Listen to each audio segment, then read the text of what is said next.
दीदी, लाला जल्दी पानी लाओ। दीदी आंखों खोल। दीदी, दीदी, दीदी उठने।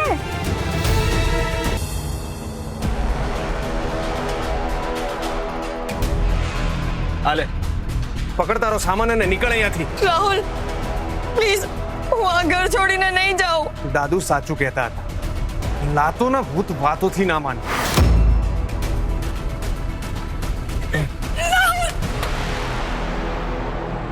પ્લીઝ દરવાજો ખોલ રાહુલ, પ્લીઝ।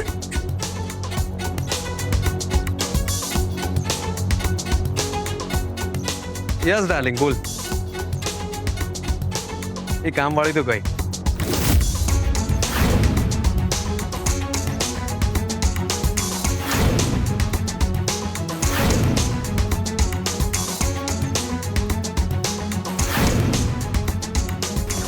આ લગ્ન તો તારે નથી જ કરવાના।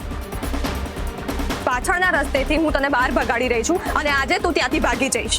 સ્વાતિ, તને રદ કર। દીદી, પહેલા દિવસે તું તારી મરજીથી મંડપમાં નથી બેઠી, પણ આજે તું મારા કહેવાથી મંડપમાં નહીં બેસે। સ્વાતિ સાચું જ કહેતી હતી। જો મેં ત્યારે એની વાત માની લીધી હોત તો સારું થાત।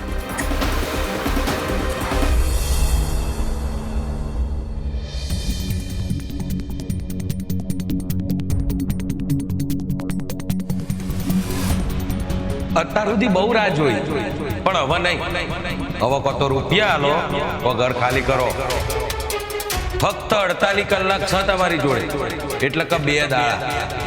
2 દાડાનો ટાઈમ આલું છું। તો રૂપિયાની વ્યવસ્થા કરો, કો ઘર ખાલી કરો। યાદ રાખ, ઓનલી 48 અવર્સ।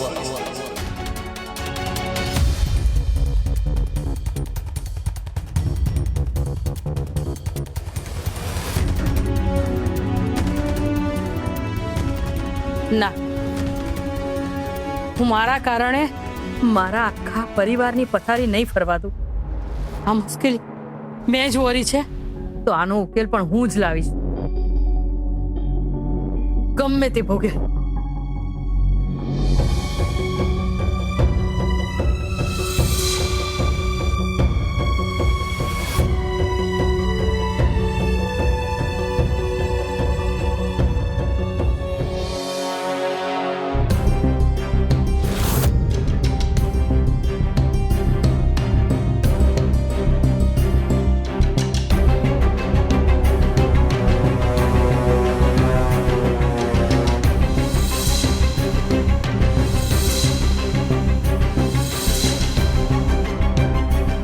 હવે આ જ છેલ્લો રસ્તો છે। કાલની સવાર મારી ટેન્શન વગરની સવાર હશે।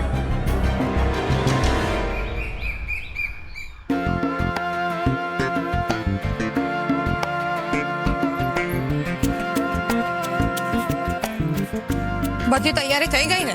કોઈ સામાન બાકી નથી રહેતો ને? હા દીદી, બધું રેડી છે। દીદી, આપણી દુકાનમાંથી જેટલો સામાન સાજો સમો હતો એ બધો જ હું શોધી લાવ્યો છું। શાબાશ લાલા, ચાલ બધું સરખી રીતે ગોઠવી દે, આપણે હમણાં જ બજાર માટે નીકળવાનું છે। અરે ઉભા રહો। નીકળવાનું છે એટલે શું? આ તૂટેલો ફૂટેલો સામાન લઈને સવારમાં મારી દીકરીઓ ક્યાં જઈ રહી છે? પપ્પા, આમ ઘરમાં બેસી રહેવાથી થોડું કંઈ થવાનું છે, એટલે અમે આ બધો બચેલો સામાન લઈ અને બજારમાં વેચવા જઈ રહ્યા છીએ। પણ સ્વાતિ દીકરા, તું હવે પાટીદાર પરિવારની વહુ છે। જે ઘરની લક્ષ્મીના આંગળીના એક ઈશારા પર આખું શહેર નાચતું હોય, એ ઘરની વહુ આમ રસ્તા પર ભંગાર સામાન લઈને ભટકતી હશે તો દુનિયા શું કહેશે? તમે ક્યારથી દુનિયાનું વિચારવા લાગ્યા? અને તમે તો શીખવાડ્યું છે કે કોઈ કામ નાનું કે મોટું નથી હોતું। પણ દીકરા, એ પપ્પા, તમે જ કહો છો ને કે ઈમાનદારી અને મહેનતથી મળેલી એક રોટલી પણ સંતોષ આપે છે। અને આજે જ્યારે પરીક્ષાની ઘડી આવી છે તો તમે મને રોકો છો કેમ? પ્લીઝ પપ્પા, મને મારા રસ્તે ચાલવા દો, અને તમે જોજો તમારી આ સ્વાતિ આ લડાઈમાં જીતીને જ બતાવશે। યસ માયરા, આપણું નવું ડાયમંડ અને જ્વેલરી કલેક્શન પાટીદાર ડાયમંડમાં લોન્ચ થવા જઈ રહ્યું છે। અને આ એક્ઝિબિશન મારા માટે બહુ જ ઇમ્પોર્ટન્ટ છે. ઓકે, એટલે હું ઈચ્છું છું કે પ્રેસ, મીડિયા અને ડેકોરેશનના મેનેજમેન્ટની બધી જ જવાબદારી તું પર્સનલી સંભાળ. I want each and everything best. મને રેગ્યુલર અપડેટ આપતી રહેશે, અને તને કોઈ પણ ડાઉટ કે કોઈ કન્ફ્યુઝન હોય તો you can call me any time. Got it? Yes. Okay bro, I am ready. આપણે એક્ઝિબિશનની મીટિંગ માટે ક્યારે નીકળવાનું છે? નીકળીએ જ છીએ. બસ મીટિંગ પહેલા એકવાર પર્સનલી જઈને એક્ઝિબિશનની બધી તૈયારીઓ ચેક કરી લઈએ. All the best bro. મને ખબર છે કે આ એક્ઝિબિશન તમારા માટે ડ્રીમ પ્રોજેક્ટ છે, અને આ કલેક્શન તો સુપર હિટ છે. Thank you Rahul. પણ હવે હું ઈચ્છું છું કે તું પણ પોતાની જાતને આ બિઝનેસ માટે યોગ્ય પ્રૂવ કરે. આપણે ત્રણેય ભાઈઓએ સાથે મળીને આગળ વધવાનું છે, પણ એના માટે મારે તારામાં ઓનેસ્ટી અને ડેડિકેશન જોઈએ છે. Yes bro. સી કૃણાલ, કે બધું જ જાણે છે, એની જવાબદારીઓ સમજે છે, પણ રાહુલ તું, તારે હવે લાઈફમાં વધારે રિસ્પોન્સિબલ બનવું પડશે. I can understand bro. હું મારું બિઝનેસમાં 100% આપવાનો પ્રયત્ન કરીશ. That's my brother. કૃણાલ, આપણે નીકળીએ.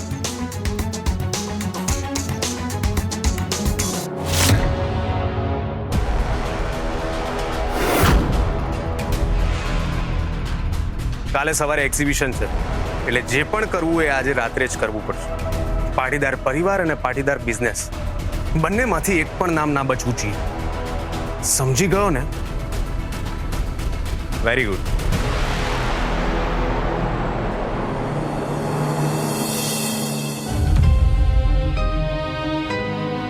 કુણાલ, બધા જ પોઈન્ટ્સ બરાબર સ્ટડી કરી લેજે. આજનું પ્રેઝન્ટેશન આપણા માટે બહુ જ ઇમ્પોર્ટન્ટ છે. યસ ભાઈ, હું બધું સમજી ગયો છું.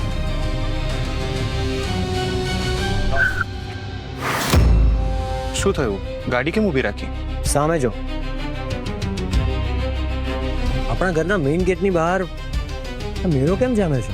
ભાઈ, મને લાગે છે કે આપણા ઘરની બહાર કોઈએ નાની સ્ટોલ કે દુકાન જેવું કંઈક લગાવ્યું છે.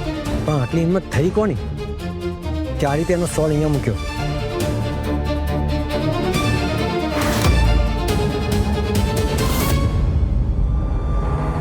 આ બધું બાજુમાં મૂકો સાહેબ. હું તમને આના કરતાં પણ વધારે સુંદર કારીગરીવાળી બીજી વસ્તુ બતાવું છું.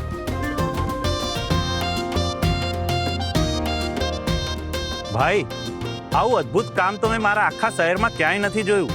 અને આટલા મોટા બંગલાની બિલકુલ બહાર રસ્તા ઉપર જ આવો સરસ દુકાનનો સેટઅપ, અદ્ભુત. અરે, આ બધું અહીંયા જોવા ક્યાંથી મળે? આ તો મોટા લોકોની સોસાયટી છે. અહીંયાના લોકો તો શોપિંગ મોલમાં જઈને કાચના શોરૂમમાંથી 5 રૂપિયાની વસ્તુ 50 રૂપિયામાં ખરીદે છે. વાહ વાહ વાહ વાહ વાહ! અરે વાહ વાહ વાહ! મળશે વસ્તુ અહીંયા એવી અનમોલ, મળશે વસ્તુ અહીંયા એવી અનમોલ જે નહીં આપી શકે મોંઘો શોપિંગ મોલ. હા, એ તો છે જ.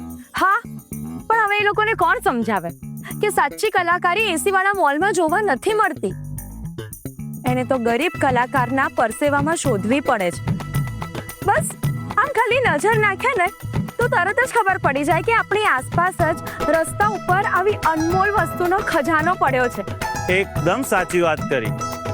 જુઓ જુઓ જુઓ જુઓ કળાનો અસલી નમૂનો. નહીં લાગે તમારા ખિસ્સાને ચૂનો? નહીં મળે આવી વસ્તુ બજારમાં. મળશે અહીં સસ્તામાં, જે બહાર મળે છે હજારોમાં. સ્વાતિ દીદી, હું શું જોઈ રહ્યો છું? આપણી આ રિંકુ ગુંડાગીરીને લાકડે છોડી કવિતાની ભાષા ક્યાંથી શીખી ગઈ? લાલા, એ આપણી રિંકુ છે, રિંકુ. હાથનો પંચ અને શબ્દોનો પંચ બંને મારી શકે છે. લઈ જાઓ લઈ જાઓ લઈ જાઓ. આ છે મારી સ્વાતિ દીદીની કલાકારી. દરેક વસ્તુ ઉપર છે મીનાકારી. તમને એમાંથી કઈ પસંદ આવી? આ બધી જ સુંદર વસ્તુઓ તે તારા હાથેથી બનાવી છે? હાસ તો મેડમ, આ બધો જાદુ છે મારા દીદીના હાથનો. અરે, વર્ષોની મહેનત છે, નથી કઈ ખેલ એક રાતનો. ખૂબ જ સરસ. સામે જ મારો એક નવો બુટીક ખુલી રહ્યો છે. એના ઓપનિંગના ડેકોરેશન માટે મારે આવી જ કલાત્મક વસ્તુઓની જરૂર છે. મને આવા 50 નંગ કાલ સુધી મળી શકશે? લાખ લાલા લાખ, 50 નંગ લઈ જાઓ. નંગ 50. કામમાં નહીં આવે કોઈ 50. શું 50 નંગ? કેમ નહીં મળી શકે? ના ના, એવું નથી. અત્યારે બધો સામાન તૈયાર નથી. તમે ઓર્ડર નોંધાવી દો ને, હું કાલ સવાર સુધીમાં બધું બનાવી દઈશ. ગ્રેટ. મારી ડિટેલ્સ નોંધી લો. લાલા જલ્દી ડાયરી લે અને મેડમનો ઓર્ડર નોંધી લે. લાખ લાલા લાખ નંગ 50. હા કાકા, તમારે પણ કંઈ લેવાનું હતું ને? હા લાલા ઓર્ડર લખી લે. એક મિનિટ, તારો ચહેરો બહુ જાણીતો લાગે છે. તું પાટીદાર પરિવારની મોટી બહુ સ્વાતિ છે ને? જી હા, હું એ જ સ્વાતિ છું. અરે રે, પાટીદાર પરિવારની વહુ રસ્તા પર ધૂળ ખાતી દુકાન લગાવીને બેઠી છે. આ દિવસો આવ્યા. એમાં ખોટું શું છે? લક્ષ્મી તો હાથની કળામાં વસે છે. જો દીકરી પાસે આવું અદ્ભુત કૌશલ્ય હોય તો એને દુનિયા સામે લાવવામાં નાનમ ક્યારેય ના અનુભવી જોઈએ. એ તો બધું ઠીક, પણ પાટીદાર ઘરના રૂઆબદાર લોકોએ પોતાની વહુને રસ્તા પર દુકાન ખોલવાની રજા આપી દીધી. એ જ સૌથી મોટી નવાઈ છે. Security, security! આ ગેટની બહાર મેળો શેનો જામ્યો છે? કોઈ પણ આ રીતે લારી કે ગલ્લો લગાવીને બેસી જશે? સર, આઈ ડોન્ટ વોન્ટ એની એક્સક્યુઝીસ. તને પગાર શેનો આપીએ છીએ? લિસન, મારે કોઈ બહાના નથી સાંભળવા.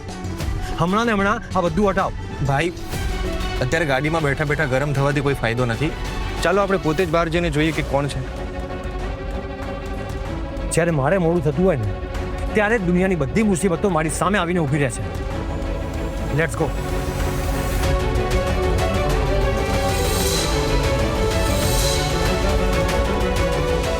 બંધ કરો આ બધું. આ શું રસ્તા વચ્ચે નાટક શરૂ કર્યું છે તમે લોકોએ?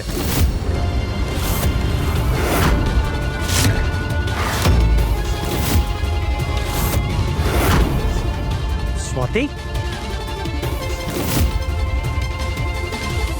તું અહીંયા શું કરી રહી છે સ્વાતિ? હું તમારી જ રાહ જોતી હતી મિસ્ટર પાટીદાર.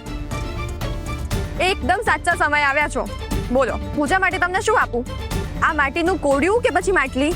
અમને માટલા ઉપર ઢાંકવાનું પૂજારું આપી દીધી. સિદ્ધાર્થ, આ જુઓ, આ ખાસ મેં તમારા માટે જ બનાવ્યો છે. આનાથી તમારું મગજ શાંત રહેશે. ઉગી હોય જેને પાંખો એને લઈ જવો જોઈએ હાથ પંખ. સોરી, મને લાગે છે કે આ પંખો તમારા કામનો જ નથી. કેમ દીદી? એ તો એમને જ હવામાં છે. બિચારો આ હાથ પંખો એમને શું હવા આપવાનો? સિદ્ધાર્થ,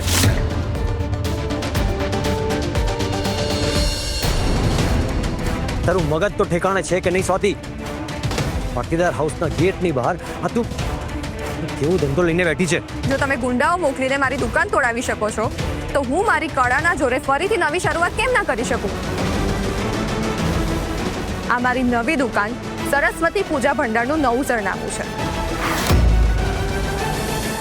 જીજુ, તમે અમારું નુકસાન પહોંચાડવા ગયા, પણ ઉપરવાળાએ તો અમારું ભલું કરી દીધું. ત્યાં આખો દિવસ ધૂળ ખાતા હતા ને તો પણ માંડ 2 વસ્તુ વેચાતી હતી. અને અહીંયા તો સવારથી કેટલા બધા ઓર્ડર્સ મળી રહ્યા છે.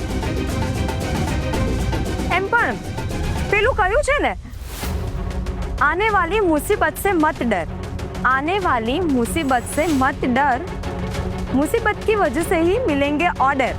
અને આવું કોણે કહ્યું? એ બેટરી, મેં કીધું છે. ભાઈ ભલે ગમે તેટલા પાવરફુલ હોય, પણ મારી ભાભી બુદ્ધિમાં ભાઈ કરતા 10 ડગલા આગળ જ રહેવાના. સિદ્ધાર્થ, તમારા પત્નીના હાથમાં તો જાદુ છે. એની તમને ખબર જ નહોતી, પણ એમણે આ રીતે અહીંયા દુકાન ખોલવી પડી. મને ખબર છે કે મારું અને મારા પરિવારનું નામ ખરાબ કરવા માટે તું જાણી જોઈને આ બધું કરી રહી છે. મેં કહ્યું હતું ને તમને, જો સ્વાતિ આચાર્ય રસ્તા પર આવી જશે ને તો એ રસ્તો જ રોકી લેશે. જુઓ, સંઘર્ષ અમારી ગળથૂથીમાં છે. જીત અમે જોઈ નથી, પણ જીત અમારા લોહીમાં છે. હારનો હાર તો મેં પણ ક્યારેય નથી પહેર્યો સ્વાતિ. સિદ્ધાર્થની સામે તો સમય પણ નથી ટકી શક્યો. અહંકાર છે તમારો. આત્મવિશ્વાસ છે મારો. હું પણ જોઉં છું કે આ સ્ટોલ તું કેવી રીતે ચલાવે છે. ભાઈ, અત્યારે આ બધી જીત છોડો. આપણી એક બહુ ઇમ્પોર્ટન્ટ મીટિંગ છે. આપણે બહારથી કેબ કરીને જતા રહીએ. ના, હું અહીંયાથી એક ડગલું પણ આગળ નહીં વધું. જ્યાં સુધી આ સ્ટોલ અહીંથી નહીં હટે ત્યાં સુધી હું અહીંયાથી ક્યાંય નહીં જાઉં. હા, તો અમે પણ જોઈએ છે કે આજે અમારો ધંધો કોણ બગાડે છે. બહુ જ શાંતિથી કહી દઉં છું, અમારી દુકાનની એક પણ વસ્તુને હાથ લગાડવાનો પ્રયત્ન પણ ના કરતા. તમે રિંકુને ઓળખતા નથી. જીજુ આવો આવો આવો. એક નંગના માત્ર 80 રૂપિયા અને એક જોડીના 150 રૂપિયા. બસ બહુ થયું આ બધું, હવે બંધ કર આ બૂમ. કેમ? શું તકલીફ થઈ મિસ્ટર પાટીદાર? ગરીબોનો અવાજ સાંભળીને કાનમાં દુખવા લાગ્યું? તમે લોકો એમ નહીં માનો એમ ને? વેઇટ, હું હમણાં જ પોલીસને ફોન કરીને આ બધો ગેરકાયદેસર સામાન જપ્ત કરાવી દઉં છું. ભાઈ, તમે જ તમારી વાઈફને આવી રીતે પોલીસ સ્ટેશને મોકલશો તો તમારી શું ઇમેજ રહેશે? રોણાલભાઈ, કહી દો તમારા ભાઈને કે આજે તોફાન આવે, વરસાદ આવે કે પછી તમારી પોલીસ આવે, આ સ્વાતિ આચાર્ય પોતાની જગ્યા પરથી 1 ઇંચ પણ પાછી નહીં હટે. તારો આ બધો ઘમંડ હમણાં ઉતારું છું. ચાલ અહીંયાથી.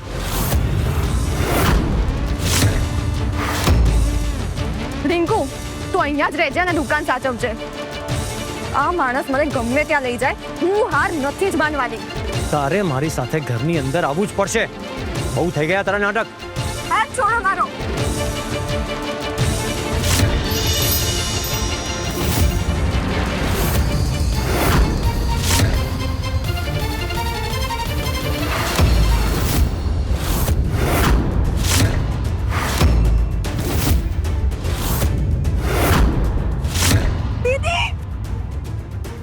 દીદી, લાલા, જલ્દી પાણી લાવ. દીદી, આંખો ખોલ. દીદી, દીદી, દીદી ઉઠને. આ બધું તમારા લીધે થયું છે. મારી દીદીએ 2 દિવસથી અન્નનો એક દાણો પણ મોઢામાં નહોતો નાખ્યો. એ આખો દિવસ આ દુકાન વિશે જ વિચારી રહી હતી. એક તો ભયંકર આટલી ગરમી છે અને એમાં પણ તમારું આ વર્તન. એમાં જ એને ચક્કર આવ્યા છે. ભાઈ, તમને દરેક વાતને વેર ઝેર સુધી ખેંચવામાં શું સુખ મળે છે?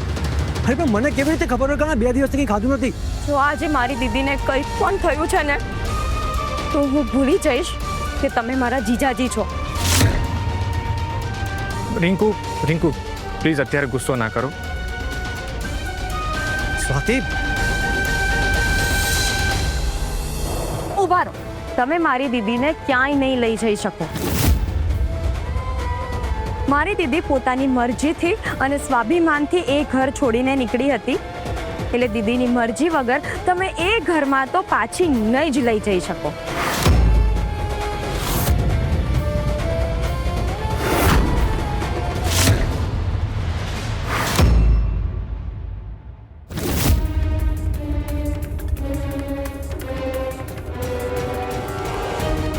એ ઉઠ, આંખો ખોલ હવે. અરે ઊભી થા અને ફટાફટ જઈને મોઢું ધોઈ આવો. ક્યાંક મીનાક્ષી બેનની નજર તારા પર પડશે ને તો ઘરમાં મહાભારત શરૂ થઈ જશે. બસ 2 મિનિટ માસા. અરે કહું છું, આળસ છોડ અને જા ફટાફટ રસોડામાં જઈને ગરમા ગરમ ચા બનાવી લાવ. ના માસા, હમણાં મારો મૂડ નથી. મારે નથી પીવી ચા.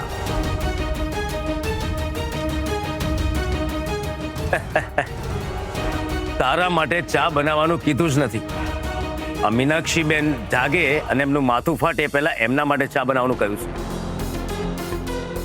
હું આટલા સમયથી એમ સમજતી હતી કે આ પૈસાદાર ઘરમાં રાજ કરવા માટે મેં બહુ મોટો પાસો ફેંક્યો હતો, પણ સાચી રમત તો રાહુલ રમી ગયો, જેના લીધે આ ઘરના બધા લોકો મને સવાર સાંજ બસ મેણા ટોણા જ મારે છે. શું વિચારે? કઈ નહીં. જે રાહુલનો આ ઘરની 1 ઇંચ મિલકત પર પણ હક નથી, એની પત્ની બનીને મેં કઈ જંગ જીતી લીધી. આ આખી રમતમાં બાજી કોણ મારી ગયું? સ્વાતિ, બરાબર ને?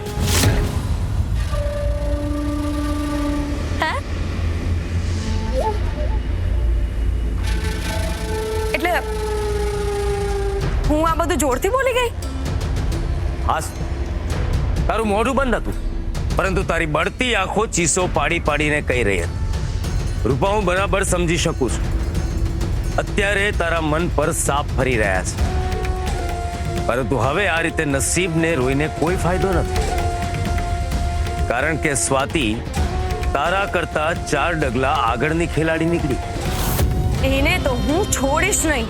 હા, ના છોડીશ, પરંતુ એ પહેલા એક વાત જાણી લે કે સ્વાતિ આ ઘરમાં આવતા પહેલા આ ઘરના દરેક સભ્યોના રહસ્યને જાણી ચૂકી હતી.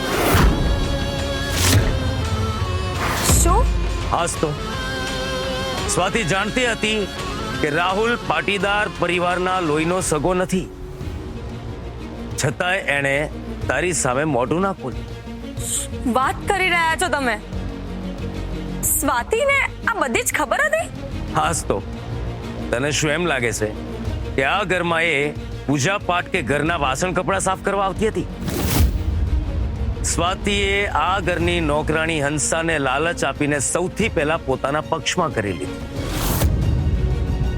અને એની પાસેથી ઘરની બધી જ ગુપ્ત વાતો એને કઢાવી લીધી હતી. એ બરાબર જાણતી હતી કે મીનાક્ષીબેન આ ઘરના દીકરી નથી, તે છતાં પણ એણે તને અંધારામાં રાખીને તારો જ શિકાર થવા દીધો. સ્વાતિ આવી રમત રમી ગઈ મારી સાથે?